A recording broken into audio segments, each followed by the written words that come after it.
اعوذ باللہ من الشیطان الرجیم بسم اللہ الرحمن الرحیم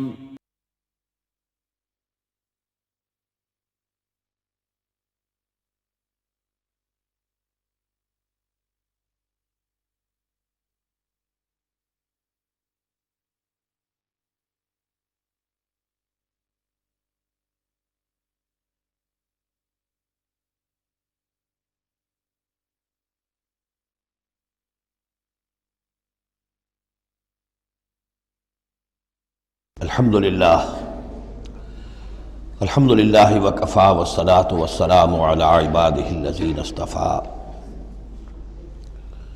خصوصاً علی افضلہم وخاتم النبیین محمد الامین وعلی آلہ وصحبہ اجمعین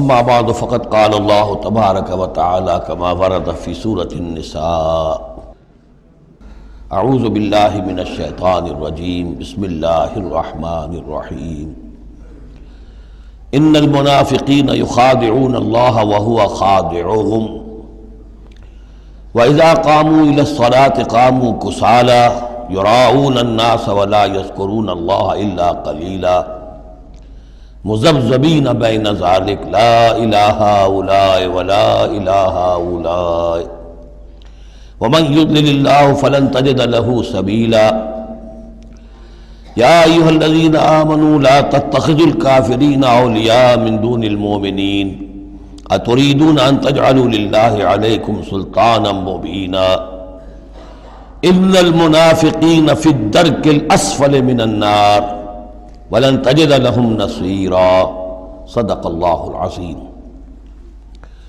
رب اشرح لي صدري ويسر لي امري واحلل عقدة من لساني يفقهوا قولي اللهم ربنا الهمنا رشدنا واعصمنا من شرور انفسنا اللهم ارنا الحق حقا وارزقنا اتباعه وارنا الباطل باطلا وارزقنا اجتنابه اللهم طهر قلوبنا من النفاق واعمالنا من الرياء والسنتنا من الكذب واعيننا من الخيانة فإنك تعلم خائنة الأعين وما تخفي الصدور آمین یا رب العالمین۔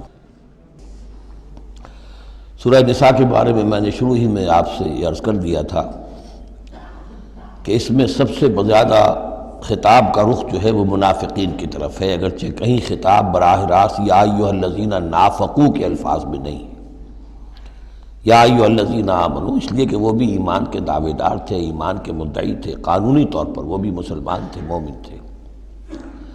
تو یہ طویل ترین مضمون جو ہے اب کنکلوڈ ہو رہا ہے ان آیات مبارکہ میں۔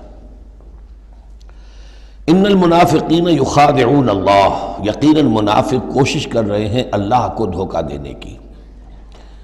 یہ سورہ بقرہ کے دوسرے رکوع میں بھی آیت آئی تھی، میں نے عرض کیا تھا کہ مخادعہ باب مفاعلہ میں کسی شے کی کوشش ہوتی ہے، اس لیے کہ سامنے مقابلہ ہوتا ہے اور پتہ نہیں ہوتا کون جیتے گا کون ہارے گا، لیکن یہاں اللہ کی طرف سے وَهُوَ خَادِعُهُمْ، اور یہ خادع جو ہے یہ ثلاثی مجرد سے اس میں فاعل ہے، اور یہ آتا ہے نہایت زوردار تاکید کے لیے، اللہ ان کو دھوکہ دے کر رہے گا، یعنی یہ کہ اللہ نے ان کو جو ڈھیل دی ہوئی ہے وہ سمجھ رہے ہیں کہ ہم کامیاب ہو رہے ہیں، ہمارے اوپر ابھی تک کوئی آنچ نہیں آئی، کوئی پکڑ نہیں ہوئی، کوئی گرفت نہیں ہوئی، ہم دونوں طرف سے بچے ہوئے ہیں۔ اس حوالے سے وہ اپنی اس ڈھیل کی وجہ سے بڑھتے چلے جا رہے ہیں، بڑھتے چلے جا رہے ہیں، بڑھتے چلے جا رہے ہیں، اور یہی در حقیقت اللہ کی طرف سے گویا کہ ان کو دھوکہ ہے جو دیا جا رہا ہے کہ وہ سمجھ رہے ہیں کہ ہم کامیاب ہیں۔ وَإِذَا قَامُوا إِلَى الصَّلَاةِ قَامُوا كُسَالَىٰ، اور جب وہ کھڑے ہوتے ہیں نماز کے لیے، یہ نماز کی طرف، تو کھڑے ہوتے ہیں بڑے کسل مندی کے ساتھ۔ یہاں ذرا نوٹ کر لیجئے کہ قامہ جو ہے، قامہ یقوم، یہ آتا ہے کھڑے ہونے کے لیے، قائم اس سے اس میں فاعل ہے، لیکن جیسے انگریزی زبان میں آپ کو معلوم ہے کہ ورب کے بعد پریپوزیشنز کی تبدیلی سے بڑے بڑے مفہوم بدل جاتے ہیں۔ انگریزی میں ٹو گیو ایک خاص مصدر ہے، ٹو گیو اپ، اب زمین و آسمان کا فرق ہو گیا، ٹو گیو ان بالکل ہی الٹی بات ہو گئی۔ عربی میں اتنا فرق نہیں ہوتا، لیکن پھر بھی ظاہر بات ہے کہ جو پریپوزیشنز چینج ہوتی ہیں تو فرق پڑتا ہے۔ اسی لیے میں نے کہا تھا قام اعلیٰ اور الرجال قوامون علی النساء، اس میں حاکم ہونا، سربراہ ہونا، کسی کے حکم کا نافذ ہونا۔ قام الی کسی شے کے لیے کھڑے ہونا، کسی شے کی طرف کھڑے ہونا، کوئی کام کرنے کا ارادہ کرنا۔ وَإِذَا قَامُوا إِلَى الصَّلَاةِ قَامُوا كُسَالَىٰ، جب کھڑے ہوتے ہیں نماز کی طرف تو صاف نظر آ جاتا ہے کہ طبیعت میں بشاشت نہیں ہے، طبیعت میں آمادگی نہیں ہے، مجبوراً چونکہ اپنے آپ کو مسلمان ظاہر کرنا ہے لہذا کھڑے ہو رہے ہیں۔ قام بے ہم نے پڑھا تھا، قوامین بالقسط، قائما بالقسط اللہ کی شان ہے، کسی شے کو قائم کرنا۔ تو اس طریقے سے یہ جو الفاظ ہوتے ہیں ان کے ساتھ پریپوزیشنز کی چینج سے، یہ ہمارے ہاں عربی میں اس کو جو حروف جار کہتے ہیں، ان کے اضافے سے بہت اضافی معنی پیدا ہو جاتے ہیں۔ یراؤون الناس ولا یذکرون اللہ الا قلیلا، وہ لوگوں کو صرف دکھانے کے لیے کھڑے ہوتے ہیں، اور حقیقت میں جو ذکر الہی جو نماز کا اصل مقصد ہے، اقیم الصلاۃ علی ذکری، وہ انہیں نہیں حاصل ہوتا مگر بہت تھوڑا سا، کسی وقت کوئی واقعتاً اس بے دھیانی میں بھی ہو سکتا ہے کوئی آیت جو ہے وہ بجلی کے کڑکے کی طرح کڑک کر اور ان کے شعور کے اوپر کچھ نہ کچھ اثرات پیدا کر دے، الا قلیلا، بہت ہی شاذ۔ مذبذبین بین ذالک، یہ اس کے مابین مذبذب ہو کر رہ گئے ہیں، کفر کی طرف یا ایمان کی طرف، یکسو نہیں ہو رہے۔ اس لیے بار بار حضرت ابراہیم کے ساتھ اور حضرت ابراہیم کے تذکرے کے ساتھ حنیف کا لفظ آتا ہے، یکسو ہو جاؤ۔ دنیا میں کفر پر بھی انسان یکسو ہو تو کم سے کم دنیا بن جائے گی اس کی، لیکن یہ کہ اصل میں اگر دنیا اور آخرت دونوں بنانے ہیں تو پھر ایمان کے ساتھ یکسو ہونا ضروری ہے۔ لیکن جو بیچ میں رہیں گے ادھر کے نہ ادھر کے، تو ان کے لیے تو خسرت دنیا والآخرہ، ان کے لیے دنیا اور آخرت دونوں کا گھاٹا اور نقصان ہے۔ لا الہ الا ولا الہ الا، نہ تو یہ ان کی جانب ہے نہ ان کی جانب ہے، نہ ان کے ساتھ یکسو ہیں نہ ان کے ساتھ یکسو ہیں، نہ اہل ایمان کے ساتھ مخلص ہیں نہ اہل کفر کے ساتھ مخلص ہیں۔ وَمَن يُضْلِلِ اللَّهُ فَلَن تَجِدَ سَبِيلًا، اور جسے اللہ ہی نے گمراہ کر دیا ہو، یعنی جس کی گمراہی پر اللہ کی طرف سے مہر تصدیق ثبت ہو چکی ہے، پھر اب اس کے لیے فَلَن تَجِدَ لَهُ سَبِيلًا، اس کے لیے اب کوئی راستہ نہ پاؤ گے۔ یا ایھا الذین آمنوا لا تتخذوا الکافرین اولیاء من دون المؤمنین، یہ مضمون پہلے بھی آ چکا ہے۔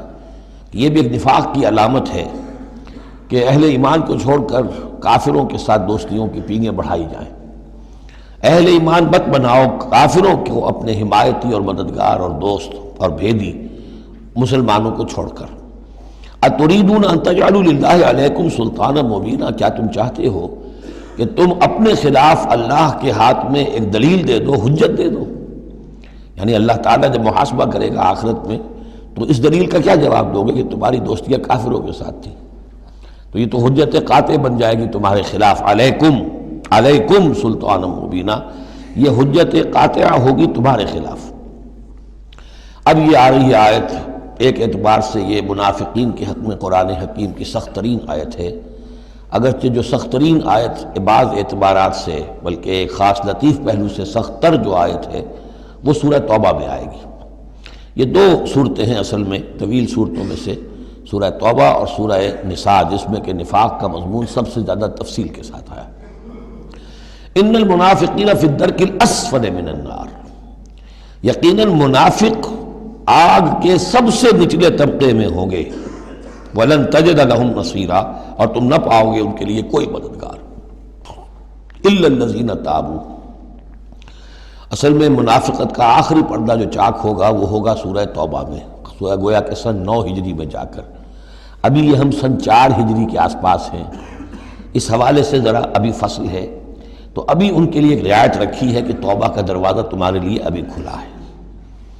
إِلَّا الَّذِينَ تَابُوا وَأَصْلَحُوا، اب بھی اگر سوائے ان کے جو توبہ کریں اور اصلاح کر لیں، وَاعْتَصَمُوا بِاللَّهِ، اور اللہ سے چمٹ جائیں، یکسو ہو جائیں، ایک ہی طرف کے ہو جائیں، كُونُوا رَبَّانِيِّينَ، اللہ والے بن جائیں، شیطان سے پینگیں نہ بڑھائیں، شیطان کے ایجنٹوں سے اپنی دوستیاں نہ کریں، یکسو ہو جائیں اور اپنے آپ کو اس کے ساتھ وابستہ کر دیں ہر چہ باد آباد۔ اب یہ کشتی جو ہے ایمان کی اور اسلام کی، اگر یہ تیرتی ہے تو ہم تیریں گے، اگر خدا نہ خواستہ اس کے لیے کوئی حادثہ ہے تو ہم بھی اس حادثے میں شامل ہو گئے۔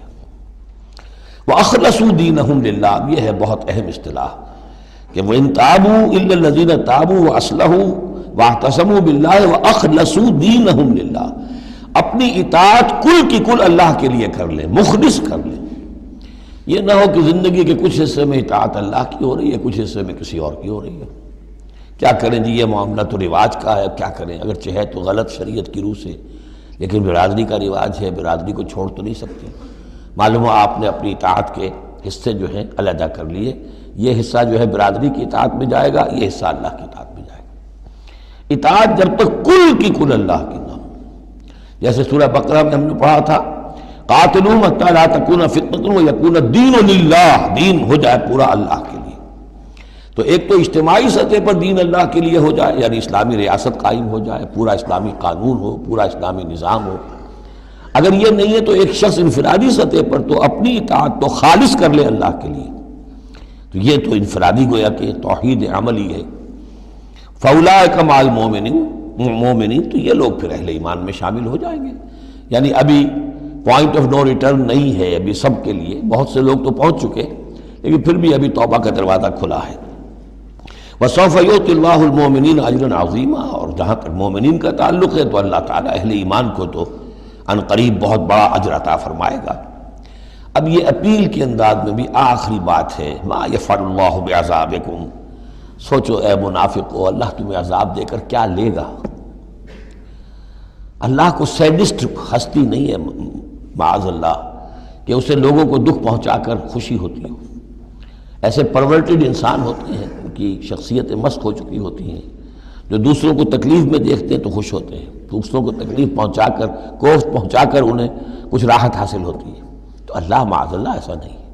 ما یفعل اللہ بعذابکم، اللہ کیا لے گا تم سے، تمہیں عذاب دے کر، ان شکرتم وآمنتم، اگر تم شکر کی روش اختیار کرو، ایمان کی روش اختیار کرو۔ وَكَانَ اللَّهُ شَاكِرًا عَلِيمًا، اللہ تو بہت ہی قدردانی فرمانے والا ہے، قدر افزائی فرماتا ہے۔ جو بندہ اس کے لیے کوئی کام کرے، محنت کرے، اللہ تعالیٰ اس کی قدر فرماتا ہے، اور جو بھی وہ کچھ کرتا ہے اس کے علم میں ہوتا ہے۔ کوئی شے ایسی نہیں ہے کہ جو ان اکاؤنٹڈ رہ جائے گی کہ میں نے یہ بھی کیا تھا اللہ کے لیے لیکن اس کا اجر مجھے نہیں ملا۔ اب جو یہ آخری حصہ ہے سورہ مبارکہ کا، اس میں بعض مضامین بہت ہی اہم ہیں بنیادی فلسفہ دین کے اعتبار سے۔ سب سے پہلی بات تو پھر آ رہی ہے وہی جو تمدنی اور معاشرتی معاملات ہوتے ہیں۔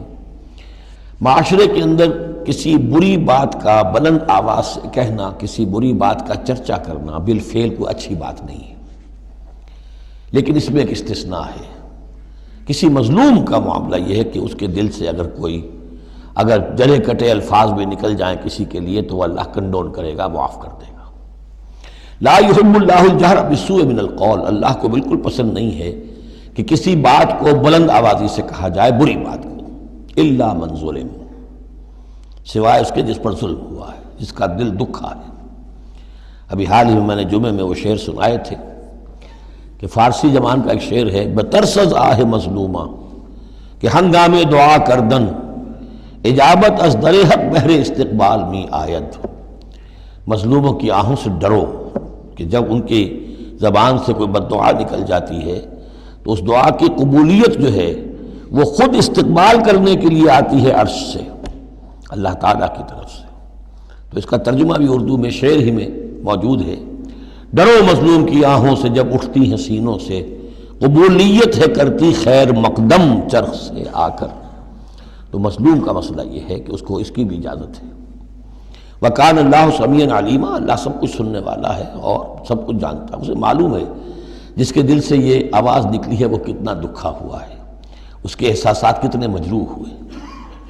ان تبدوا خیرا او تخفوہ او تعفوا عن سوء فإن اللہ کان عفوا قدیرا، جہاں تک تو خیر کا معاملہ ہے تم اسے بلند آواز سے کہو، ظاہر کرو یا چھپاؤ، برابر کی بات ہے۔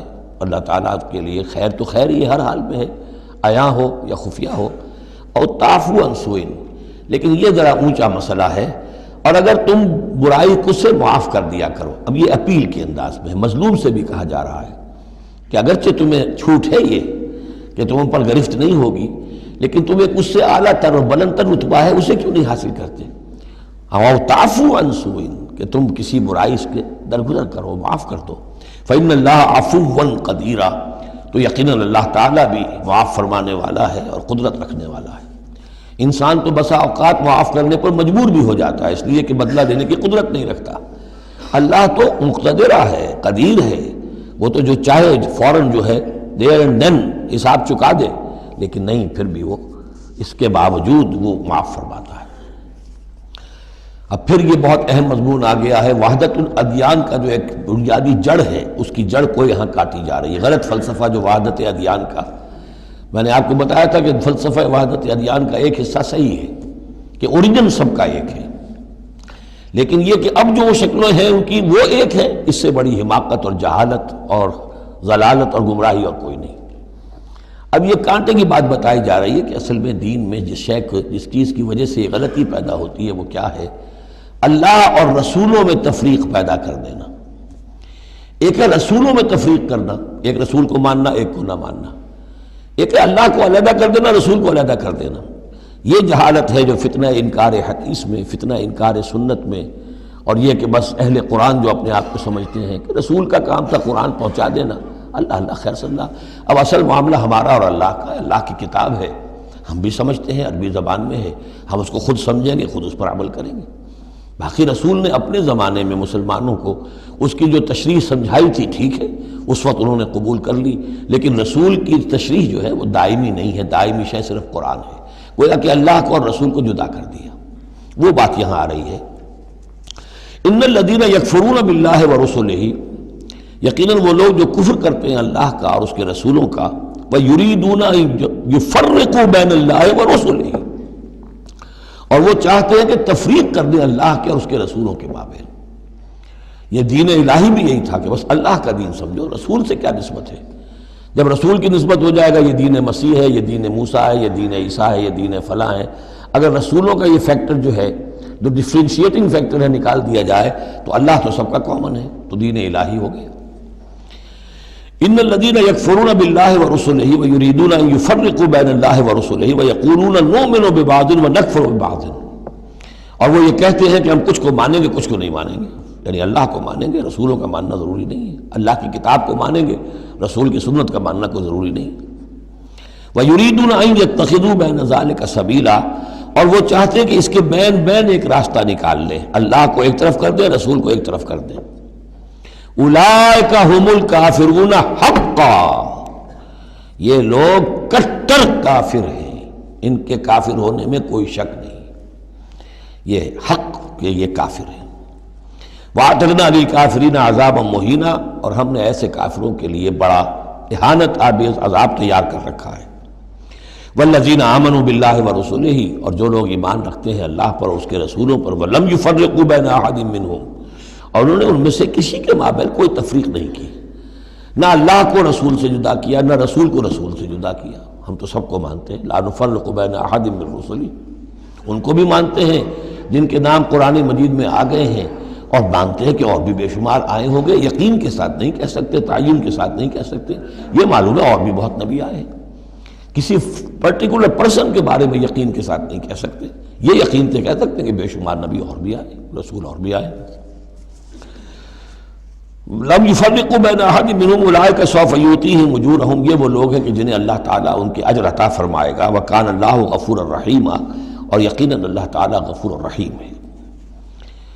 یسألک اہل الکتاب ان تنزل علیہم کتاب من السماء، یہ اہل کتاب، یہ یہودی اور محمد صلی اللہ علیہ وسلم آپ سے مطالبہ کر رہے ہیں کہ ان پر ایک کتاب آسمان سے اتاری جائے، یعنی جیسے تورات اتری تھی۔ آپ تو کہتے ہیں مجھ پر وحی آتی ہے، کہاں لکھی ہوئی ہے وہ وحی، کون لایا ہے ہمیں تو پتہ نہیں۔ موسیٰ کو تو وہ لکھی ہوئی ملی تھی اور وہ پتھر کی تختیوں میں لے کر آئے تھے۔ یسألک اہل الکتاب ان تنزل علیہم کتاب من السماء فقد سألوا موسیٰ اکبر من ذلک، تو اے نبی آپ فکر نہ کریں، ان کی پرواہ نہ کریں، انہوں نے، ان کے آباء و اجداد نے موسیٰ سے اس سے بھی بڑھ کر مطالبے کیے تھے۔ فقالوا ارنا اللہ جہرۃ، یاد کرو کہ وہ اللہ سے، انہوں نے تو یہ مطالبہ بھی کیا تھا کہ ہمیں دکھاؤ اللہ کو عیاناً، ہم خود دیکھنا چاہتے ہیں۔ فاخذتهم الصاعقۃ بظلمهم، تو ان کی اس گناہ کی پاداش میں انہیں ایک کڑک نے آ پکڑا تھا۔ ثم اتخذوا العجل من بعد ما جاءتهم البینات، پھر یہ کہ ان لوگوں کی ناہنجاری کا یہ بھی اندازہ کرو کہ جبکہ واضح نشانیاں ان کے پاس آ چکی تھیں، 9 معجزے حضرت موسیٰ کے وہ دیکھ چکے تھے، پھر بھی انہوں نے بچڑے کی برت سے شروع کر دی۔ فَعَفَوْنَا عَنْ ذَلِكَ، ہم نے ان تمام چیزوں سے درگزر کیا۔ وَآتَيْنَا مُوسَىٰ سُلْطَانًا مُبِينًا، اور ہم نے موسیٰ کو غلبہ عطا کیا، واضح غلبہ، فرعون اور اس کے علاوہ لشکر کو ان کی نگاہوں کے سامنے غرق کر دیا۔ وَرَفَعْنَا فَوْقَهُمُ الطُّورَ بِمِيثَاقِهِمْ، اور ہم نے ان کے سروں پر معلق کر دیا تھا طور کو، پہاڑ کو، جبکہ ان سے عہد لیا جا رہا تھا۔ وَقُلْنَا لَهُمُ ادْخُلُوا الْبَابَ سُجَّدًا، اور ہم نے کہا تھا کہ جب یہ شہر فتح ہو جائے تمہارے ہاتھوں، یریکو، تو اس میں داخل ہونا تو سروں کو جھکا کر۔ وَقُلْنَا لَهُمْ لَا تَعْدُوا فِي السَّبْتِ، اور ہم نے ان سے یہ بھی کہا تھا کہ سبت کا، ہفتے کا جو قانون ہے اس میں حد سے تجاوز نہ کرو۔ وَأَخَذْنَا مِنْهُمْ مِيثَاقًا غَلِيظًا، اور ہم نے ان تمام باتوں کے ان سے بڑے گاڑھے قول و قرار لیے تھے، بہت گاڑھے معاہدے کیے تھے۔ فَبِمَا نَقْضِهِمْ مِيثَاقَهُمْ، اب یہاں ان کے کچھ جرائم کی فہرست آ رہی ہے، اور یہاں یوں سمجھیے کہ مبتدا ہی کی تکرار ہو رہی ہے، اس میں جو خبر ہے وہ گویا کہ وہ محذوف ہے۔ یوں پہلے ہی اگر سمجھ لیں گے تو بات یوں بنے گی، فَبِمَا نَقْضِهِمْ مِيثَاقَهُمْ لَعَنَّاهُمْ، تو انہوں نے جو ہمارے میثاق کو توڑا اور توڑتے رہے، جو بھی وعدے کیے تھے، ہم نے ان پر لعنت کر دی بس۔ لیکن یہ لعناہم اتنی واضح بات تھی کہ اس کو کہنے کی ضرورت نہیں آئی، بلکہ اور ان کے جرائم کی فہرست بیان ہو رہی ہے۔ فَبِمَا نَقْضِهِمْ مِيثَاقَهُمْ وَكُفْرِهِمْ بِآيَاتِ اللَّهِ، اللہ کے آیات کے انکار کے سبب سے، وَقَتْلِهِمُ الْأَنْبِيَاءَ بِغَيْرِ حَقٍّ، اور ان کا انبیاء کا قتل کر دینا بغیر حق، وَقَوْلِهِمْ قُلُوبُنَا غُلْفٌ، اور ان کے اس کہنے کی پاداش میں کہ ہمارے دل تو غلافوں میں بند ہیں، بَلْ طَبَعَ اللَّهُ عَلَيْهَا بِكُفْرِهِمْ، بلکہ حقیقت یہ ہے کہ اللہ نے ان کے اوپر مہر کر دی ہے ان کے کفر کے باعث۔ فَلَا يُؤْمِنُونَ إِلَّا قَلِيلًا، ہاں واقعتاً اب وہ ایمان نہیں لائیں گے مگر بہت ہی شاذ۔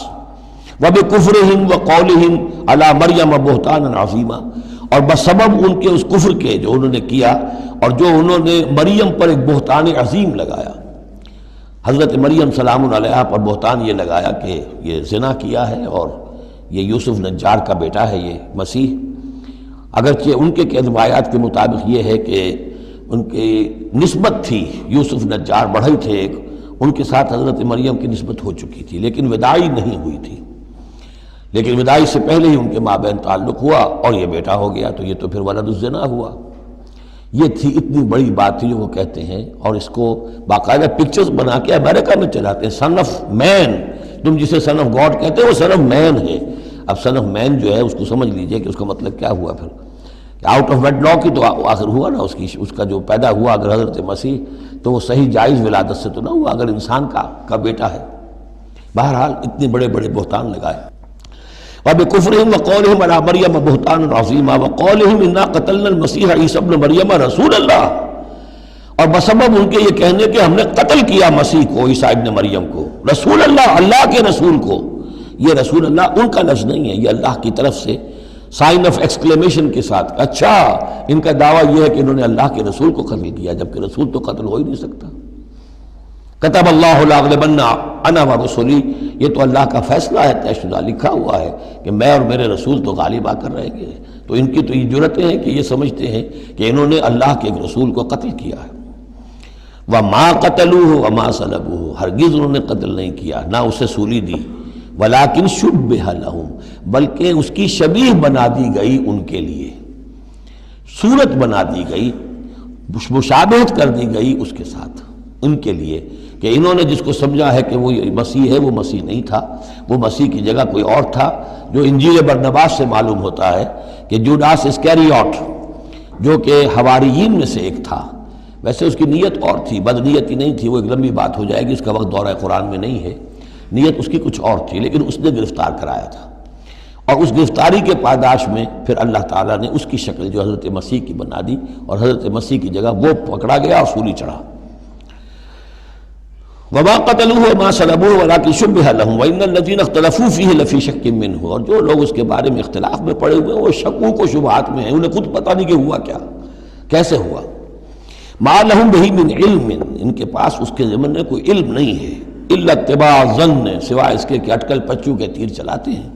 وما قتلوه یقینا، یہ بات یقینی ہے کہ اسے قتل نہیں کیا گیا، وہ قتل نہیں ہوا، وہ صلیب نہیں دیا گیا علیہ الصلاۃ والسلام۔ بل رفعہ اللہ الیہ، بلکہ اللہ نے اسے اٹھا لیا اپنی طرف، وَكَانَ اللَّهُ عَزِيزًا حَكِيمًا، اور اللہ تعالیٰ زبردست ہے، کمال حکمت والا۔ اس کی تفصیل میں آپ کو پہلے بتا چکا ہوں کہ کیا شکل پیش آئی تھی اس باغ میں جہاں حضرت مسیح اپنے حواریین کے ساتھ روپوش تھے، جو کہ تفصیل انجیل برنباس میں ہے۔ وَإِن مِّنْ أَهْلِ الْكِتَابِ إِلَّا لَيُؤْمِنَنَّ بِهِ قَبْلَ مَوْتِهِ، اور نہیں رہے گا اہل کتاب میں سے کوئی بھی مگر اس پر ایمان لا کر رہے گا اس کی موت سے قبل۔ یعنی حضرت مسیح مرے نہیں ہیں، زندہ ہیں، وہ دوبارہ آئیں گے، اور دوبارہ جب آئیں گے تو اہل کتاب میں سے کوئی شخص نہیں رہے گا جو ان پر ایمان نہ لے آئے۔ وَيَوْمَ الْقِيَامَةِ يَكُونُ عَلَيْهِمْ شَهِيدًا، اور قیامت کے دن وہی ان کے خلاف گواہ بن کر کھڑا ہوگا۔ یہ خلاف گواہی وہی آ گئی جو ہم نے پڑھا تھا 41ویں آیت میں، فَكَيْفَ إِذَا جِئْنَا مِن كُلِّ أُمَّةٍ بِشَهِيدٍ وَجِئْنَا بِكَ عَلَىٰ هَٰؤُلَاءِ شَهِيدًا۔ ہر نبی کو اپنی قوم کے خلاف گواہی دینی، لہذا حضرت مسیح علیہ السلام اپنی اس قوم، اپنی امت کے خلاف گواہی دیں گے۔ فَبِظُلْمٍ مِّنَ الَّذِينَ هَادُوا حَرَّمْنَا عَلَيْهِمْ طَيِّبَاتٍ أُحِلَّتْ لَهُمْ۔ تو اللہ تعالیٰ کی ایک سنت یہ بھی ہے کہ کوئی قوم اگر کسی معاملے میں حد سے گزرتی ہے تو اس کو سزا کی ایک شکل یہ بھی ہوتی ہے کہ حلال چیزوں سے بھی محروم کر دیا جائے، حرام کر دی جائیں۔ تو ان لوگوں نے جنہوں نے یہودیت اختیار کی، ان کی اسی غلط روش کے باعث حرمنا علیہم طیبات، ہم نے بعض پاکیزہ چیزیں بھی ان پر حرام کر دیں، احلت لہم، جو کہ اصلاً ان کے لیے حلال تھیں۔ جیسے کہ حضرت یعقوب علیہ السلام نے اگر اونٹ کا گوشت کھانا چھوڑ دیا تھا تو اللہ تعالیٰ تورات میں فرما دیتے کہ بھئی یہ حرام نہیں ہے، یہ تو اسرائیل نے، حضرت یعقوب نے خود کر لیا تھا۔ اللہ نے کہا اچھا ٹھیک ہے، ان کی جو ہے یہ سزا رہے، ان پر جو تنگی ہے وہ رہے۔ وَبِصَدِّهِمْ عَنْ سَبِيلِ اللَّهِ كَثِيرًا، اور بسبب ان کے اللہ کے راستے سے رکنے اور روکنے کے، اللہ کے راستے سے رکتے بھی ہیں، روکتے بھی ہیں، تو اس کی وجہ سے اللہ تعالیٰ نے ان کو سزا کے طور پر بعض حلال چیزوں سے بھی محروم رکھا۔ وَأَخْذِهِمُ الرِّبَا، اور پھر ان کے جرائم کی فہرست میں یہ بھی ہے کہ ان کا سود کھانا، وَقَدْ نُهُوا عَنْهُ، اور یہ کہ ان سے روک دیے گئے تھے۔ سود ان کی شریعت میں حرام ہے، آج بھی حرام ہے، لیکن وہ یہ سمجھتے ہیں کہ سود کا لین دین یہودیوں کا آپس میں حرام ہے، کوئی یہودی دوسرے یہودی سے سودی لین دین نہیں کرے گا۔ لیکن جنٹائلز کے لیے تو ان کا عام قاعدہ یہ ہے، گوئمز اینڈ جنٹائلز، ان کے لیے ہم پر لیس علینا فی الامیین سبیل، ہم پر کوئی گرفت ہے ہی نہیں، کوئی ذمہ داری ہے ہی نہیں، ہم جیسے چاہیں کریں، لوٹیں کھسوٹیں، جس طرح چاہیں دھوکہ دیں، اور تو ظاہر بات ہے سود میں تو پھر کوئی قباحت رہی نہیں۔ وَأَخْذِهِمُ الرِّبَا وَقَدْ نُهُوا عَنْهُ وَأَكْلِهِمْ أَمْوَالَ النَّاسِ بِالْبَاطِلِ، اور بسبب ان کے لوگوں کے مال ناحق ہڑپ کرنے کے، وَأَعْتَدْنَا لِلْكَافِرِينَ مِنْهُمْ عَذَابًا أَلِيمًا، اور ان میں سے جو کافر ہیں جنہوں نے اب کفر کی بھی روش اختیار کر لی ہے، ان کے لیے ہم نے بہت دردناک عذاب تیار کر رکھا ہے۔ لَٰكِنِ الرَّاسِخُونَ فِي الْعِلْمِ مِنْهُمْ وَالْمُؤْمِنُونَ، لیکن جو لوگ ان میں سے پختہ علم والے ہیں، جیسے عبداللہ ابن سلام رضی اللہ تعالی عنہ، اور اہل ایمان جو ہیں، جو محمد پر ایمان لائے ہیں صلی اللہ علیہ وسلم، یؤمنون بما انزل الیک وما انزل من قبلک، وہ تو ایمان رکھتے ہیں اس پر بھی جو اے نبی آپ کی طرف نازل کیا گیا، اور اس پر بھی کہ جو آپ سے پہلے نازل کیا گیا۔ والمقیمین الصلاۃ، وہ تو نماز کے قائم کرنے والے ہیں، والموتون الزکاۃ، اور زکوٰۃ کے ادا کرنے والے ہیں، والمؤمنون باللہ والیوم الآخر، اور ایمان رکھنے والے ہیں اللہ پر بھی اور یوم آخر پر بھی۔ اولئک سنؤتیہم اجرا عظیما، یہ وہ لوگ ہیں کہ جنہیں ہم اجر عظیم عطا فرمائیں گے۔ یہاں بھی آپ دیکھ رہے ہیں کہ ابھی تھوڑی سی گنجائش رکھی جا رہی ہے کہ اہل کتاب میں سے بھی اگر کوئی ایلیمنٹ ہے، کوئی کہیں کونے کھجرے میں پڑا ہوا جس کے اندر فطرت جو ہے ابھی کچھ موجود ہے، سلامتی کسی درجے میں ہے، تو جس طریقے سے بھی ہو، یعنی بچا کھچا بھی اگر اس کان میں کوئی ہیرے کا ٹکڑا پڑا ہوا تو وہ بھی نکل آئے، بجائے اس کے کہ ابھی آخری دروازہ بند کر دیا جائے۔ تو نہ آخری دروازہ ابھی بند کیا منافقین پر اور نہ ان پر کیا۔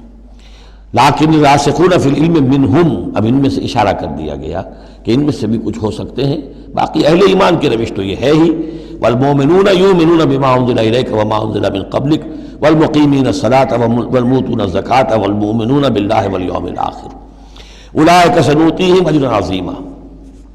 اب جو مقام آ رہا ہے یہ 23ویں رکوع کے شروع میں، یہ ان چند مقامات میں سے قرآن کے جس میں کہ انبیاء اور رسولوں کے ناموں کا گلدستہ آیا ہے۔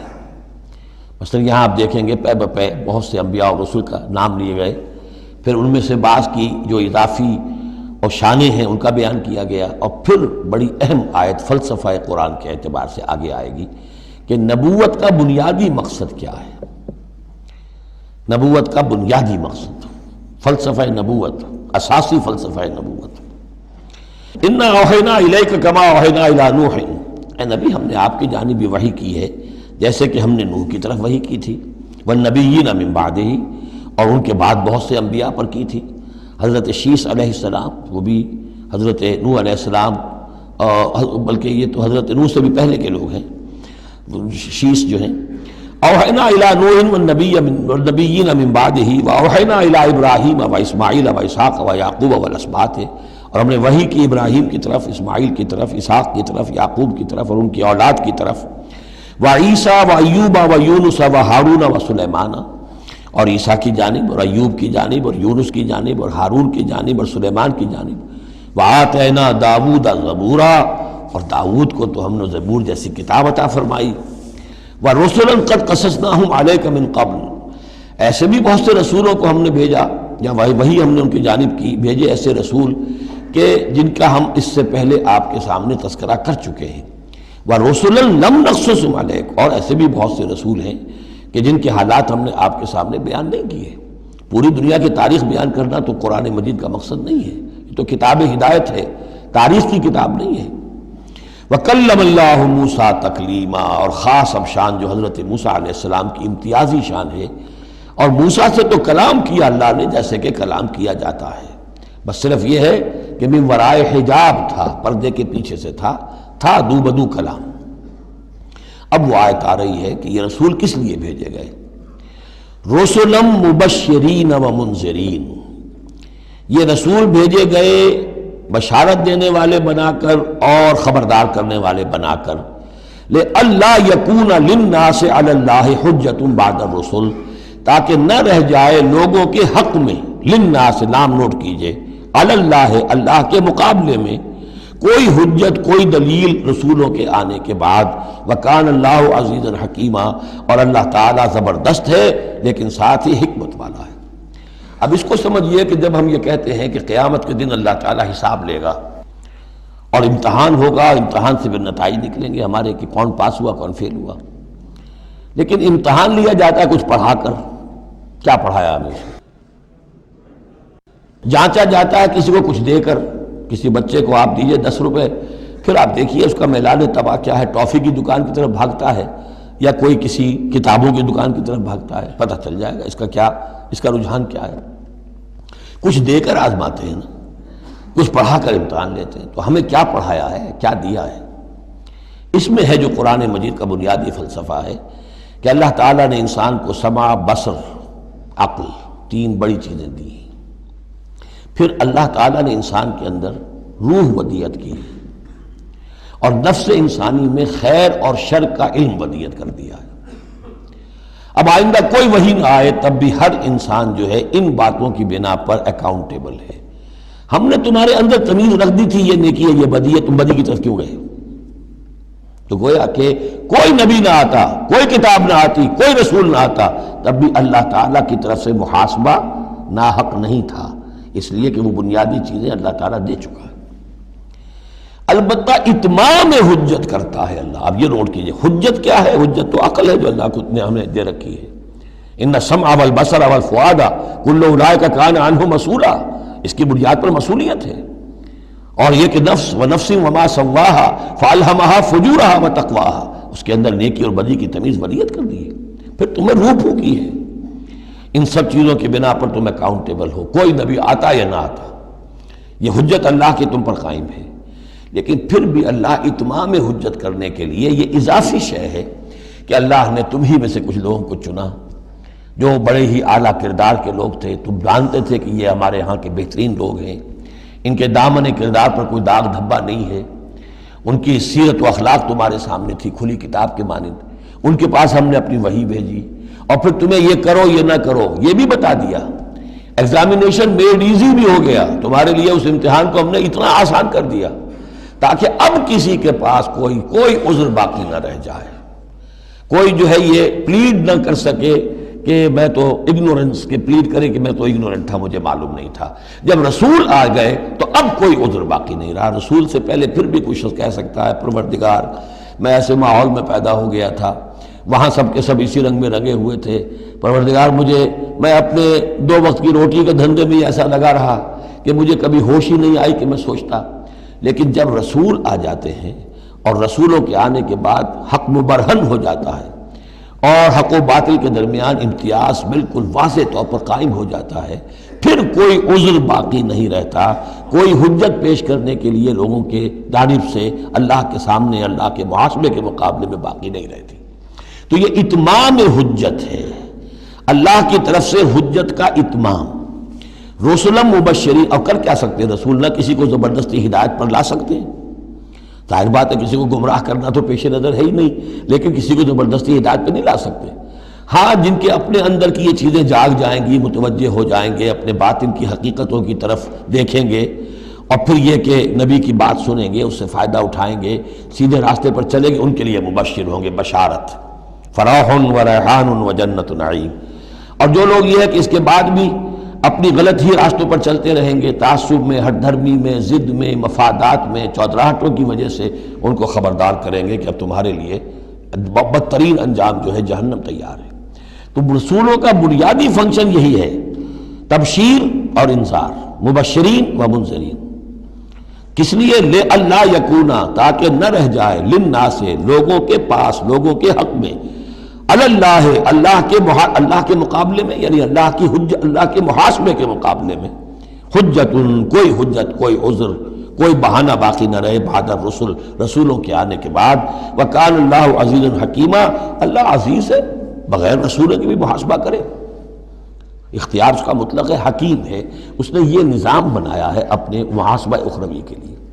اب اس میں البتہ ایک بات اور نوٹ کر دیجئے، یہ بڑی تفصیل سے میں نے یہ چیزیں لکھی ہوئی ہیں اپنی ایک کتاب میں، نبی اکرم صلی اللہ علیہ وسلم کا مقصد بعثت، کہ ایک بنیادی مقصد ہے رسالت کا، وہ تو یہ ہے، اور ایک تکمیلی مقصد ہے رسالت کا جو محمد الرسول اللہ پر جا کر کامل ہوا ہے صلی اللہ علیہ وسلم، وہ ہے لِيُظْهِرَهُ عَلَى الدِّينِ كُلِّهِ۔ انہوں نے بھی کام شروع کیا یہیں سے، یا ایھا النبی انا ارسلناک شاہدا ومبشرا ونذیرا وداعیا الی اللہ باذنہ وسراجا منیرا۔ بنیادی حیثیت تو وہی آپ کی بھی وہی ہے، لیکن اس کے اوپر تکمیلی حیثیت کیا ہے؟ هو الذی ارسل رسولہ بالہدی ودین الحق لیظہرہ علی الدین کلہ۔ یہ آپ کی امتیازی شان ہے۔ لیکن اللہ یشہد بما انزل الیک انزلہ بعلمہ، اللہ تعالیٰ اس پر گواہ ہے کہ جو کچھ اس نے نازل کیا ہے نبی آپ کی طرف، وہ اس نے علم کیا ہے، اس نے نازل کیا اپنے علم سے۔ والملائکۃ، اور فرشتے اس پر گواہ ہیں، یشہدون۔ وکفیٰ باللہ شہیدا، اور ویسے تو اللہ تنہا بھی گواہ کے لیے، گواہ ہونے کے اعتبار سے کافی ہے۔ ان الذین کفروا وصدوا عن سبیل اللہ قد ضلوا ضلالا بعیدا۔ اب محمد کے آنے کے بعد صلی اللہ علیہ وسلم پھر بھی جو لوگ کفر پر اڑے رہے اور رکے رہے اور روکتے رہے اللہ کے راستے سے دوسروں کو، وہ تو پھر بہک گئے ہیں، بھٹک گئے ہیں، ضلالا بعیدا، اور یہ اپنے بھٹکنے میں اور بہکنے میں، گمراہی میں بہت دور نکل گئے۔ ان الذین کفروا وظلموا لم یکن اللہ لیغفر لهم۔ اب یہ لوگ جنہوں نے کفر کیا ہے، جو اڑ گئے ہیں کفر پر اور جو اس شرک پر اور ناحق جو راستہ ہے اس کے اوپر جم گئے ہیں، لم یکن اللہ لیغفر لهم، اب اللہ کا یہ طریقہ نہیں ہوگا کہ انہیں معاف کر دے، اللہ انہیں اب ہرگز بخشنے والا نہیں ہے۔ ولا لیہدیہم طریقہ، اور نہ یہ کہ انہیں کسی راستے کی ہدایت دے، الا طریقہ جہنم، سوائے ایک راستے کے، اور وہ جہنم کا راستہ ہے۔ اب تو وہی کھلی ہوئی ہے شاہراہ، اسی پر یہ بگٹر دوڑتے رہیں، خالدین فیہا، وہ اس میں ہمیشہ ہمیش رہیں گے، ابدا، ہمیشہ ہمیش۔ وکان ذلک علی اللہ یسیرا، اور یہ اللہ پر بہت آسان ہے۔ دیکھیے اس کو مقابلے میں لائیے، ما یفعل اللہ بعذابکم، اللہ کیا کرے گا تمہیں عذاب دے کر، لیکن اس سے یہ نہ سمجھے کہ اللہ عذاب نہیں دے گا۔ یقیناً اللہ سیڈسٹ نہیں ہے، یقیناً اللہ کو عذاب دے کر خوشی نہیں ہوگی، لیکن یہ کہ اس کا ایک ضابطہ ہے، اس کا ایک قانون ہے، اسی پر اس نے دنیا بنائی ہے، لہذا اس کے مطابق وہ عمل تو کرے گا۔ اور یہ اس پر کوئی بھاری گزرنے والی بات نہیں ہے کہ اپنی ہی مخلوق کو، اس لیے کہ بعض ملن قسم کے صوفی جو ہیں وہ یہ بھی کہتے ہیں کہ یہ اللہ بڑا رحیم ہے، اب کیا وہ اپنی مخلوق کو جہنم میں جھونک دے گا؟ یہ تو ایسے ڈراوے کے لیے، ذرا سیدھا کرنے کے لیے، جیسے بچوں کو ڈانٹ دیتا ہے باپ ہو ماں ہو، میں تیرا قیمہ کر دوں گی، تو کوئی کیا قیمہ کر دے گی کوئی ماں اپنے بچے کا؟ لیکن یہ تو اصل میں صرف ڈراوا ہے اور کچھ نہیں، لیکن یہ بات صحیح نہیں ہے۔ اسی لیے اللہ تعالیٰ کہتا ہے کہ کان ذالک علی اللہ یسیرا، اللہ کے لیے یہ بہت آسان ہے، بہت ہلکی بات ہے اس کے لیے۔ یا ایھا الناس، اب یوں سمجھیے کہ کنکلوڈنگ حصہ جو ہے سورہ مبارکہ کا، یا ایھا الناس قد جاءکم الرسول بالحق من ربکم فآمنوا خیرا لکم. اس عبارت میں جو زور ہے میں نے کوشش کی ہے کہ میں اسے اپنی آواز کے ذریعے سے واضح کروں. اے لوگو تمہارے پاس آ چکا ہے رسول حق کے ساتھ، یعنی اب تم یہ نہیں کہہ سکو گے کہ رسول نہیں آیا ہمیں پتہ نہیں تھا. You won't be able to plead ignorance. یہ نہیں کہہ سکتے کہ ہمیں معلوم نہیں تھا، ہم پر بات کھولی نہیں گئی، ہم پر بات واضح نہیں ہوئی. یہ بہانہ ختم ہو گیا اب محمد کے آنے کے بعد. یا ایھا الناس قد جاءکم الرسول بالحق من ربکم فآمنوا خیرا لکم. ایمان لے آؤ یہی تمہارے لیے بہتر ہے، بلکہ صحیح ترجمہ ہوگا اسی میں تمہاری خیریت ہے. وَإِن تَكْفُرُوا فَإِنَّ لِلَّهِ مَا فِي السَّمَاوَاتِ وَالْأَرْضِ. اور کفر پر اڑے رہو گے تو اللہ تعالیٰ کا کیا بگاڑ لوگے؟ آسمانوں اور زمین میں جو کچھ ہے وہ اللہ ہی کا ہے. وَكَانَ اللَّهُ عَلِيمًا حَكِيمًا. اللہ علیم ہے، حکیم ہے.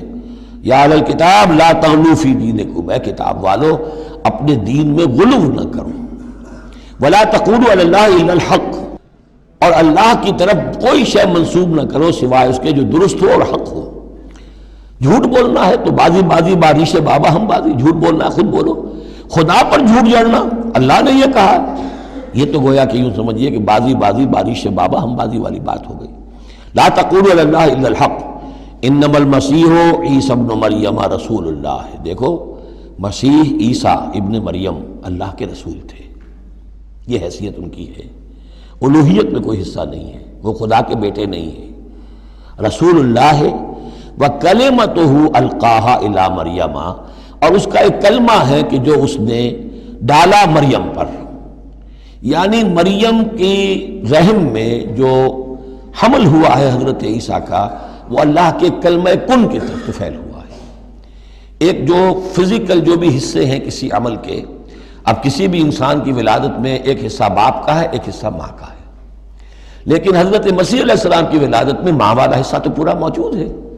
حمل ہوا ہے، 9 مہینے آپ اپنے رحم میں رہیں حضرت مریم سلام علیہا کے، لیکن یہ کہ باپ والا حصہ نہیں ہے. تو اللہ تعالیٰ کے ہاں جہاں پر بھی کوئی اس طرح کا لنک جو ہے جو میٹیریل لنکس ہیں جو وہ اگر کہیں ٹوٹا ہے تو کن اللہ کا ایک کن جو ہے اللہ کا ایک امر وہ وہاں پر کفایت کرتا ہے. اس معنی میں اللہ تعالیٰ کے کلمے ہیں. کلمتہ القاہا الی مریم اور روح منہ. اور ایک خاص روح ہے اللہ کی طرف سے، یعنی روح تو ویسے سب کی اللہ کی طرف سے ہے، لیکن یہ کہ روحوں کے بڑے اونچے مراتب بھی ہیں. ایک روح محمدی ہے جس کو ہم عام طور پر ہمارے علماء نور محمدی کہتے ہیں. وہ نور محمدی کیا ہے؟ روح محمدی. اس لیے کہ روح جو ہے نورانی شے ہے. ملائکہ بھی نور سے پیدا ہوئے ہیں اور انسانی جو ارواح ہے وہ بھی نور سے پیدا ہوئے ہیں. جنات نار سے پیدا ہوئے ہیں. حیوانات اور انسان کا بھی حیوانی جسم جو ہے یہ مٹی اور پانی سے پیدا ہوا ہے. سیدھی بات ہے. تو چونکہ ارواح جو نورانیہ ہیں تو وہ نور تو ہے. تو حضور کی روح اس کی اپنی شان ہے. حضرت عیسیٰ کی نور اور ان کی روح ان کی اپنی شان. روح منہ فآمنوا باللہ ورسولہ. پس ایمان لاؤ اللہ پر اور اس کے رسولوں پر. ولا تقولوا ثلاثہ. اور دیکھو تثلیث کا عقیدہ مت گھڑو. یہ نہ کہو کہ 3 ایک میں 3 میں ایک، الوہیت 3 میں ہو گئی، 3 اقنوم ہے. انتہوا خیرا لکم. باز آ جاؤ اسی میں تمہاری خیریت ہے. انما اللہ الہ واحد. جان لو اللہ تو ایک ہی الہ واحد ہے، تنہا ہے. سبحانہ ان یکون لہ ولد. وہ پاک ہے اس سے کہ اس کے کوئی بیٹا ہوتا یا اولاد ہوتی. لہ ما فی السماوات و ما فی الارض. آسمانوں اور زمین میں جو کچھ ہے اسی کا ہے، اس کی ملکیت ہے. وکفی باللہ وکیلا. اور اللہ کافی ہے بطور کارساز. لن یستنکف المسیح ان یکون عبدا للہ. مسیح کو تو اس میں ہرگز کوئی عار نہیں ہے کہ اس کو کہا جائے کہ وہ اللہ کا بندہ ہے. اس کو تو اللہ کے بندہ ہونے میں اسے اپنی شان محسوس ہوگی. جب ہم کہتے ہیں وَنَشْهَدُ أَنَّ مُحَمَّدًا عَبْدُهُ وَرَسُولُهُ تو یہ عبدیت کی شان تو اور بلند و بالا ہے، رسالت سے بھی اوپر ہے. یہ ایک علیحدہ مسئلہ ہے، پھر کبھی اس کو بیان کروں گا. تو لن یستنکف المسیح ان یکون عبدا للہ. یہ کوئی بات ان کے لیے کوئی عار کی نہیں ہے کہ وہ اللہ کے بندے ہوں. بل الملائکۃ المقربون. اور نہ ہی جو ملائکہ مقربین ہیں انہیں اس میں کوئی عار ہے کہ انہیں اللہ کا بندہ سمجھا جائے. سب بندے ہیں. وَمَن يَسْتَنْكِفْ عَنْ عِبَادَتِهِ وَيَسْتَكْبِرْ، اور جو کوئی بھی آر سمجھے گا اللہ کی بندگی میں اور استکبار کرے گا، تکبر کرے گا، فَسَيَحْشُرُهُمْ إِلَيْهِ جَمِيعًا، تو پھر اللہ تعالیٰ ان سب کو اپنے پاس لے آئے گا، جمع کرے گا۔ فَأَمَّا الَّذِينَ آمَنُوا وَعَمِلُوا الصَّالِحَاتِ، تو جو لوگ ایمان لائے ہوئے ہوں گے اور جنہوں نے نیک عمل کیے ہوں گے، فَيُوَفِّيهِمْ أُجُورَهُمْ، تو انہیں ان کے پورے پورے اجر دے گا، پورے پورے، وَيَزِيدُهُمْ مِنْ فَضْلِهِ، اور خاص اپنے فضل سے انہیں مزید دے گا، بونس بھی دے گا۔ آپ کو آخری جو ٹپ کر دیتے ہیں کسی کو، کسی نے کام کیا اچھا کیا ہے تو اسے انعام دیتے ہیں، اپنے فضل سے اور نوازے گا۔ وَأَمَّا الَّذِينَ اسْتَنكَفُوا وَاسْتَكْبَرُوا، اور جنہوں نے عبدیت کے اندر کوئی آر محسوس کی تھی اور تکبر کیا تھا، فَيُعَذِّبُهُمْ عَذَابًا أَلِيمًا، ان کو وہ عذاب دے گا بہت زبردست اور بہت دردناک۔ وَلَا يَجِدُونَ لَهُم مِّن دُونِ اللَّهِ وَلِيًّا وَلَا نَصِيرًا، اور وہ نہیں پائیں گے اپنے لیے اللہ کے سوا یا اللہ کے مقابلے میں نہ کوئی حمایتی نہ مددگار۔ یا ایھا الناس قد جاءکم برہان من ربکم، اے لوگو دیکھو آ چکی ہے تمہارے پاس برہان تمہارے رب کی طرف سے۔ اب یہ قرآن مجید کی طرف اشارہ ہو رہا ہے، اور برہان بھی قرآن جمع محمد مل کر برہان ہوں گے صلی اللہ علیہ وسلم، جیسے میں بیان کر چکا ہوں شروع میں تعارف قرآن میں کہ کتاب جمع رسول مل کر بینہ، حتیٰ تأتیہم البینہ، اور بینہ کیا ہے؟ رسول من اللہ یتلو صحفا مطہرۃ فیہا کتب قیمہ، وانزلنا الیکم نورا، اور ہم نے تمہاری طرف نور نازل کر دیا ہے۔ یہاں چونکہ لفظ کے ساتھ انزال آیا ہے، اس سے مراد لازماً قرآن مجید ہے۔ انزلنا الیکم نورا مبینا، انزلنا ہم نے نازل کر دیا ہے تمہاری طرف ایک روشن نور۔ فاما الذین آمنوا باللہ واعتصموا بہ، تو اب جو لوگ اللہ پر ایمان لائیں گے اور اس کے ساتھ چمٹ جائیں گے، یکسو ہو جائیں گے، خالص اللہ والے بن جائیں گے، مذبذب نہیں رہیں گے کہ ادھر اور ادھر، کبھی ادھر کبھی ادھر، نہ ادھر نہ ادھر، یہ نہیں ہوگی بات، بلکہ یہ کہ وہ پورے طرح یکسو ہو کر اللہ کے دامن سے وابستہ ہو جائیں گے۔ فَسَيُدْخِلُهُمْ فِي رَحْمَةٍ مِّنْهُ وَفَضْلٍ، انہیں وہ داخل کرے گا اپنی رحمت اور فضل میں، وَيَهْدِيهِمْ إِلَيْهِ صِرَاطًا مُسْتَقِيمًا، اور پھر یہ کہ انہیں چلائے گا صراط مستقیم پر جو اس تک لے آئے گی، وہ صراط مستقیم، یہدیہم الیہ، اپنی طرف ہدایت دے گا سہج سہج رفتہ رفتہ، الہ اپنے پاس اپنے خاص فضل و کرم کی جوار رحمت میں لے آئے گا، صراطا مستقیما، سیدھے راستے پر چلا کر۔ اب یہ جو ہے آخری ایک آیت رہ گئی ہے، پھر یہ استفتاء ہے۔ قانون وراثت میں جو ایک لفظ آیا تھا کلالہ، اور کلالہ کے بارے میں آیا تھا کہ اس کے اگر بہن بھائی ہوں تو ان کی وراثت کا حکم یہ ہے، وہ لوگوں پر واضح نہیں ہو سکا تھا، جیسے کہ خواتین کے بارے میں بعض اور مسائل واضح نہیں ہو سکے تھے۔ تو یستفتونک، اے نبی یہ آپ سے فتویٰ مانگ رہے ہیں، وضاحت چاہ رہے ہیں۔ قل اللہ یفتیکم فی الکلالہ، کہو کہ اللہ تعالیٰ تمہیں کلالہ کے بارے میں مزید وضاحت دے رہا ہے، فتویٰ دے رہا ہے، حکم بتا رہا ہے۔ ان امرؤ ہلک لیس لہ ولد ولہ اخت، اگر کوئی شخص مر گیا، فوت ہو گیا اور اس کا کوئی اولاد نہیں ہے، اور کلالہ اس کو کہتے ہیں اولاد بھی نہ ہو والدین بھی نہ ہو، ولہ اخت، اور اس کی ہو ایک بہن، فلہا نصف ما ترک، تو ایسے ہی جیسے ایک بیٹی ہو تو اسے آدھا ملے گا، تو اس کے مطابق اس کو آدھا مل جائے گا۔ وَهُوَ يَرِثُهَا إِن لَّمْ يَكُن لَّهَا وَلَدٌ، اور کلالہ اگر عورت تھی اور اس کے کوئی اولاد نہیں، کوئی والدین نہیں، تو اس کا پورا وارث اس کا بھائی بن جائے گا، پھر پوری جو اس کی دولت ہے، اس کی وراثت اس کے بھائی کو چلی جائے گی۔ فَإِن كَانَتْ اثْنَتَيْنِ فَلَهُمَا الثُّلُثَانِ مِمَّا تَرَكَ، اور اگر وہ بہنیں جو ہیں وہ دو سے زائد ہو یا دو ہو تو 2/3 میں وہ شریک ہو جائیں گے۔ وَإِن كَانُوا إِخْوَةً رِجَالًا وَنِسَاءً، اور بہن بھائی ہوں بہت سے، فَلِلذَّكَرِ مِثْلُ حَظِّ الْأُنثَيَيْنِ، تو پھر وہ اصلی قاعدہ جو ہے کہ مرد کے لیے 2 عورتوں کے برابر حصہ ہو جائے گا، بھائی کو بہنوں سے ڈبل ملے گا۔ یعنی یوں سمجھ لیجئے کہ وہ جو حکم وہاں تھا بیان کیا گیا وہ اخیافی بہن بھائیوں کا تھا۔ اخیافی بہن بھائی وہ ہوتے تھے عرب میں کہ ماں ایک ہو باپ علیحدہ ہو، ان کا چونکہ خاص مسئلہ ہوتا تھا اس لیے بیان کر دیا۔ باقی عینی اور اللاتی، ماں باپ دونوں ایک ہو، اور یا یہ کہ مائیں علیحدہ ہو باپ ایک ہو، تو ان کا وہی قانون ہوگا کہ جو بیٹا بیٹی کا ہے، کہ جس طریقے سے کہ بیٹا اور بیٹی میں جس نسبت سے وراثت تقسیم ہوتی ہے ایسے ہی ان بہن بھائیوں میں ہوگی۔ یہ ہے یبین اللہ لکم ان تضلوا، اللہ واضح کیے دیتا ہے تمہارے لیے مبادا تم گمراہ ہو جاؤ، واللہ بکل شیء علیم، اور اللہ ہر چیز کا علم رکھتا ہے۔ سورہ نساء مکمل ہوئی۔ اب اللہ کا نام لے کر اس گروپ کی جو آخری صورت ہے، اور یہ نوٹ کر لیجئے کہ جو ہمارا منزلوں کا میں نے نظام آپ کو بتایا تھا، پہلی منزل ختم ہو گئی ہے، یہ سورہ مائدہ سے المنزل 2 یہ شروع ہو رہی ہے، المنزل 2 دوسری منزل شروع ہو گئی۔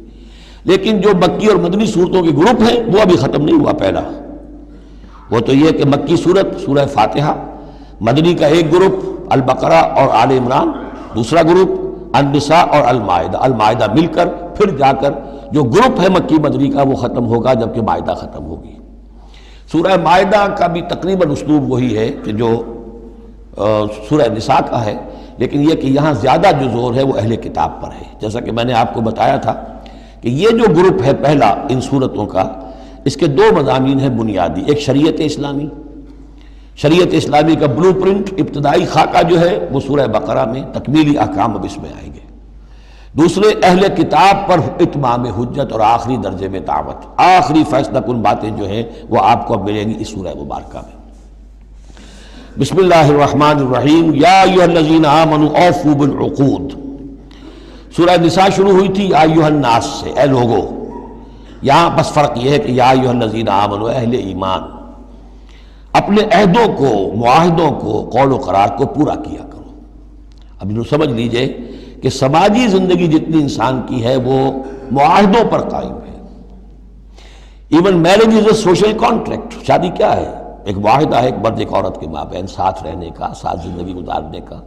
اس کے کچھ حقوق ہیں، کچھ فرائض ہیں، بیوی کے حقوق، شوہر اور اس کے فرائض، اور شوہر کے حقوق اور اس کے فرائض، معاہدہ ہے۔ بڑے بڑے کاروبار جو ہیں وہ معاہدوں کی شکل میں ہوتے ہیں، تو معاہدہ ہے۔ اور بھی سوشل کانٹریکٹس ہیں کہ جو ہمارے ہاں employer employee relationship is a contract, یا جو سیاسی نظام ہے، عہدے ہیں، مناصب ہیں، ان کی ذمہ داریاں ہیں، ان کے پریولیجز ہیں، یہ آپ کی ذمہ داریاں ہیں، یہ آپ کے اختیارات ہیں۔ تو ایک ہی شے اگر پوری ہو جائے، اوفوا بالعقود، جو بھی عقد ہو، عقد کہتے ہیں، گرہ کو عقدہ کہتے ہیں، عقدہ گرہ، عقد ہے کوئی چیز بند گئی، بس طے ہو گئی، فیصلہ ہو گیا، وہ عقود ہے۔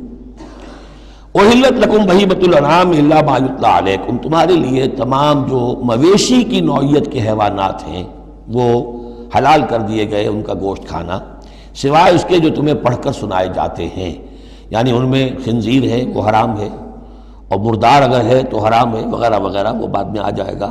لیکن باقی جو مویشی، وہ ہوش نہیں، شیر چیتا جو وحشی ہیں یہ نہیں، جو مویشی قسم کے ہیں، ہرن ہے، نیل گائے ہے، اور اس طرح کی چیزیں جو بھی ہیں کہ جو عام طور پر وہ گوشت خور نہیں ہے، بلکہ یہ کہ سبزے کے اوپر ان کا گزارا ہوتا ہے، یہ ساری چیزیں جو ہیں یہ تمہارے لیے حلال کی گئی ہیں۔ غیر محل الصید وانتم حرم، ایک تم پر پابندی ہے کہ اگر حج کے لیے احرام باندھا ہوا ہو یا عمرے کے لیے تو تم اس حالت میں شکار نہیں کر سکتے۔ ان اللہ یحکم ما یرید، یہ اللہ کا اختیار ہے، وہ فیصلہ کرتا ہے، حکم دیتا ہے جو چاہتا ہے۔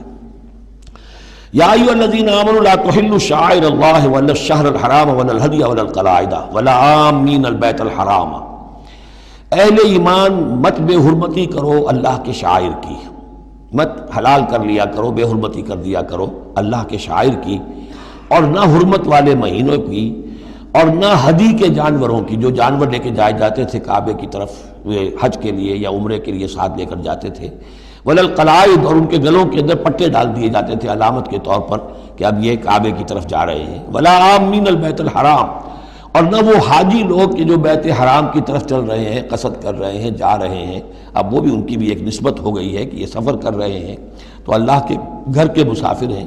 جیسے کہ وہاں آپ نے دیکھا ہوگا جو گئے ہیں کہ انہیں وہ کہتے ہیں مرحبا بضیوف الرحمن، کہ مرحبا ان لوگوں کو کہ جو رحمان کے مہمان ہیں، یعنی حاجی جو یہاں آئے ہیں وہ اصل میں اللہ کے مہمان ہیں، اللہ میزبان ہے۔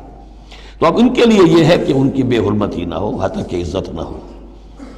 یبتغون فضلا من ربہم ورضوانا، یہ سب جو ہیں اللہ تعالیٰ کی فضل کی اور اس کے اپنے رب کے رضوان کی تلاش میں ہیں، اس کی کوشش میں جا رہے ہیں۔ وَإِذَا حَلَلْتُمْ فَاصْطَادُوا، ہاں جب تم احرام کھول دو، حلال ہو جاؤ، تو یہ حلال ہو جانا ایک اصطلاح ہے، جبکہ احرام کھل گیا، فَاصْطَادُوا، پھر تم شکار کرو، تمہیں کھلی چھوٹ ہے، ساری پابندیاں احرام کی حالت کی ہیں۔ وَلَا يَجْرِمَنَّكُمْ شَنَآنُ قَوْمٍ أَن صَدُّوكُمْ عَنِ الْمَسْجِدِ الْحَرَامِ أَن تَعْتَدُوا، اور دیکھنا تمہیں آمادہ نہ کر دے کسی قوم کی دشمنی کہ انہوں نے تمہیں روکے رکھا تھا مسجد حرام سے کہ تم بھی زیادتی کرو، یعنی انہوں نے تمہیں روکے رکھا 7 برس تک 6 برس تک اور تمہیں یہاں قریب نہیں آنے دیا. اب ایسا نہ ہو کہ اس کے بدلے میں تم کو زیادتی کرو، زیادتی مت کرو. ولا یجرمنکم شنآن قوم، تمہیں آمادہ نہ کر دے کسی قوم کی دشمنی. اور دشمنی کس وجہ سے؟ ان صدوکم عن المسجد الحرام، کہ انہوں نے تمہیں روکے رکھا مسجد حرام سے. ان تعتدوا، کہ تم زیادتی کرنے لگو. وتعاونوا علی البر والتقوی، نیکی کے کاموں پر اور تقوی کے کاموں پر تعاون کیا کرو. ولا تعاونوا علی الاثم والعدوان، اور اسم، گناہ اور عدوان، ظلم اور زیادتی کے کاموں میں تعاون مت کرو. واتقوا اللہ ان اللہ شدید العقاب، اللہ کا تقوی اختیار کرو، یقیناً اللہ تعالیٰ سزا دینے میں بہت سخت ہے. دیکھیے انداز بالکل وہی ہے جو سورہ نساء کا ہے، وہی معاشرتی معاملات، اس کے بارے میں بنیادی اصول. اب یہاں پہ پھر وہ آ رہی ہے آخری مرتبہ یہ آیت، اور مزید وضاحت کے ساتھ. حرمت علیکم المیتۃ، تم پر حرام کیا گیا مردار، جو خود اپنی موت مر گیا جانور، وہ حرام ہو گیا. والدم، دم اور خون، ولحم الخنزیر، اور خنزیر کا گوشت، وما اہل لغیر اللہ بہ، اور جس پر پکارا گیا اللہ کے سوا کسی اور کا نام، کسی اور کے نام نامزد ہے، کسی اور کا تقرب حاصل کرنے کے لیے اس کا وہ جو ہے ذبح کیا جا رہا ہے. والمنخنقۃ، اور وہ جانور جو گلا گھٹنے سے مر گیا. کبھی ایسا ہوتا ہے کہ کوئی بکری ہے یا کچھ اور ہے، وہ اپنی زنجیر جس میں بندھی ہوئی ہے اسی کا کوئی پھندا ایسا لگ جاتا ہے، اب وہ جتنی کوشش کرتی ہے اس پھندے سے نکلنے کی، وہ گلا گھٹ جاتا ہے، مر جاتی ہے. تو یہ بھی مردار کے حکم میں ہے. والموقوذۃ، یا چوٹ لگنے سے کسی جانور کی موت واقع ہو گئی، وہ بھی مردار کے حکم میں ہوگا. والمتردیۃ، یا اونچی جگہ سے کہیں سے کوئی جانور گرا ہے، گردن ٹوٹ گئی ہے، مر گیا ہے، وہ بھی مردار ہے. والنطیحۃ، کسی اور نے جانور نے سینگ مارا ہے، اس کے صدمے سے وہ ہلاک ہو گیا ہے جانور، تو وہ بھی حرام ہو گیا. یعنی میتہ کی مزید 4 قسمیں.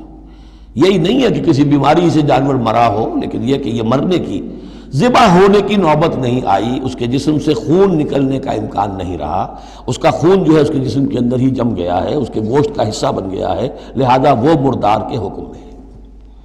وما اکل السبع الا ما ذکیتم، اور جسے کھا لیا ہو درندوں نے مگر یہ کہ جسے تم ذبح کر لو. فرض کیجئے کہ کسی شیر نے یا کسی چیتے نے کسی ہرن کے اوپر حملہ کیا، لیکن اس سے پہلے کہ وہ ہرن مرتا وہ شیر بھاگ گیا، آپ نے کوئی فائر کیا وہ بھاگ گیا، ابھی ہرن میں جان ہے، آپ نے جا کے ذبح کر لیا، تو وہ پھر آپ کے لیے جائز ہے، کیونکہ ابھی اس میں جان تھی، ذبح آپ نے کیا ہے، تو اب یہ کہ اس میں سے وہ خون نکل جائے گا. تو جہاں جہاں شیر کا منہ لگا ہو اس حصے کو کاٹ کر پھینک دیجئے، باقی آپ کھا سکتے ہیں. الا ما ذکیتم، سوائے اس کے کہ جسے تم نے ذبح کر لیا. وما ذبح علی النصب، اور یہ بھی تمہارے لیے حرام کیا گیا کہ تم استھانوں پہ جا کر ذبح کرو. یہ خاص جگہ ہے، یہ خاص جو ہے وہ کسی ولی اللہ کا بازار ہے، وہاں جا کے ذبح کرنا، یا کسی دیوتا یا دیوی کا کوئی استھان ہے، وہ بھی اب حرام ہو گیا.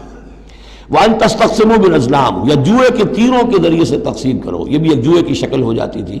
وہ لوگ یہ کرتے تھے، قربانی اپنی کی، اس کے بعد گوشت کے ڈھیر لگا دیے، اب تیروں کے ذریعے سے جوا کھیل رہے ہیں، تو بڑے بڑے ڈھیر جو ہیں اس کے اندر داؤ پر لگ رہے ہیں. ذالکم فسق، یہ تمام چیزیں جو ہیں گناہ کے کام ہیں. الیوم یئس الذین کفروا من دینکم، دیکھو اب یہ کافر لوگ تمہارے دین سے مایوس ہو چکے ہیں، یعنی یہ سمجھ چکے ہیں کہ نظام تو اب اللہ ہی کا رہے گا.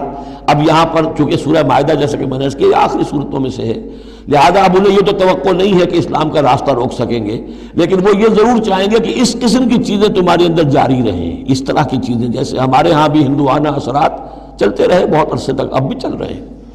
تو الیوم یئس الذین کفروا من دینکم، تمہارے دین سے تو وہ مایوس ہو چکے ہیں کہ اب یہ دین تو انہی کا ہوگا اور ہمارا دین ختم ہوا. فلا تخشوہم واخشونی، تو اب ان سے مت ڈرو، مجھ سے ڈرو. الیوم اکملت لکم دینکم، آج کے دن میں نے تمہارے لیے تمہارے دین کی تکمیل فرما دی ہے. واتممت علیکم نعمتی، اور تم پر اتمام فرما دیا ہے اپنی نعمت کا. ورضیت لکم الاسلام دینا، اور تمہارے لیے میں نے پسند کر لیا ہے ہمیشہ ہمیشہ کے لیے میرے ہاں پسندیدہ اور مقبول دین صرف اسلام ہے. فمن اضطر فی مخمصۃ، اب یہ جو حکم دیا گیا تھا یہ چیزیں حرام ہیں، تو لیکن کوئی شخص اگر اضطرار میں آ جائے، شدید فاقہ ہے، بھوک ہے، جان نکل رہی ہے، غیر متجانف لاسم، اس میں گناہ کی طرف کوئی رجحان نہ ہو، کوئی شرارت دل کے اندر نہ ہو کہ میں نے واقعی یہ سور حرام ہے لیکن ذرا چکھ کے دیکھنا ہی ہے آج تو کیسا ہے، نہیں، جان پر بنی ہوئی ہے لیکن اس قسم کا خیال کوئی نہ ہو. فإن اللہ غفور الرحیم، تو اللہ تعالیٰ غفور اور رحیم ہے. یسألونک ماذا أحل لهم، اے نبی آپ سے پوچھتے ہیں کہ ان کے لیے کیا کچھ حلال ہے. قل احل لکم الطیبات، تمہارے لیے سب پاکیزہ چیزیں حلال کر دی گئیں. وما علمتم من الجوارح مکلبین تعلمونہن مما علمکم اللہ، اور جو تم چھوڑتے ہو سدھاتے ہو شکاری جانوروں کو، جنہیں تم چھوڑتے ہو شکار کے لیے، انہیں تم نے سدھایا ہے سکھایا ہے اس میں سے کہ جو اللہ نے تمہیں سکھایا ہے. فَكُلُوا مِمَّا أَمْسَكْنَا عَلَيْكُمْ، تو اب وہ اگر جا کر آپ نے کتا چھوڑا ہے، اس نے خرگوش کو پکڑ لیا ہے یا کسی اور جانور کو، فَإِنْ أَمْسَكْنَا عَلَيْكُمْ، اگر انہوں نے روکے رکھا ہے تمہارے لیے اس شکار کو تو اس کو کھاؤ. وَاذْكُرُوا اسْمَ اللَّهِ عَلَيْهِ، اس پر اللہ کا نام لو. وَاتَّقُوا اللَّهَ، اور اللہ تعالیٰ کا تقوی اختیار کرو. إِنَّ اللَّهَ سَرِيعُ الْحِسَابِ، یقیناً اللہ تعالیٰ حساب لینے میں بہت جلدی کرتا ہے، یا حساب لینے میں اسے دیر نہیں لگتی. بارک اللہ لی و لکم فی القرآن العظیم ونفعنی وإیاکم بالآیات والذکر.